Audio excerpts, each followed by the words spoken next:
नमस्कार, मी पंजाब तक. आज आहे 28 मे 2025.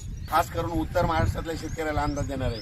उत्तर महाराष्ट्रातल्या शेतकऱ्याला सांगू इच्छितो, कारण की मी उत्तर महाराष्ट्रामध्ये म्हणून सांगतो की तुमच्या उत्तर महाराष्ट्रामध्ये आता म्हणजे आज 28, 29, 30 आणखी 3 दिवस पाऊस पडणार आहे.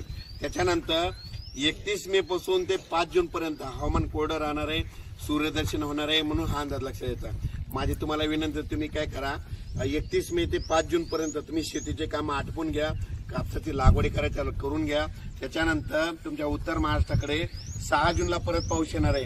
म्हणजे 6ला येईल, 7ला वाढत जाईल, 8ला वाढत जाईल, 9ला वाढत जाईल. तसाच वाढत वाढत म्हणजे 30 तारखेपर्यंत म्हणजे तुमच्या उत्तर महाराष्ट्राची चांगली पेरणी होणार आहे. म्हणून हा अंदाज लक्षात येतो. पण आता राज्यातल्या सर्व शेतकऱ्याला सांगू इच्छितो, हा अंदाज म्हणजे 40गाव तालुक्यातून लोंडेगाव या ठिकाणाहून देत आहे. तर या ठिकाणून राज्यातल्या शेतकऱ्याला सांगतो, तुम्ही काय करा, आणखीन आपल्या राज्यामध्ये महाराष्ट्रामध्ये पूर्व विदर्भ, पश्चिम विदर्भ, दक्षिण महाराष्ट्र, उत्तर महाराष्ट्र, कोकणपट्टी, खानदेश, मराठवाडा जवळपास 30 मे पर्यंत भाग बदलत दररोज पाऊस पडणार आहे. मुसळधार, कुठं वाहणे, कुठं रिमझिम.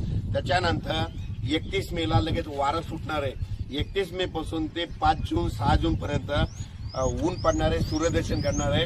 म्हणून हा अंदाज लक्षात येतो. माझी सगळ्याला विनंती, जमिनीमध्ये 1 फूट ओल आहे, जर पेरणी करायला काही हरकत नाही. त्याच्यानंतर लागवडी कापसाच्या करायच्या असेल तर रेगाट्या असं टोचून सरकी लावा. टोचून लावल्याच्या नंतर चांगलं पीक येत आहे. आणि तुम्ही लावल्याच्या नंतर जमिनीत 1 फूट ओल असल्यामुळं तुमचे काही कापस खराब होणार नाहीत. म्हणून हे लक्षात येतं. पण राज्यात मात्र 30 मे पर्यंत राज्यात भाग बदलत पाऊस पडणार आहे.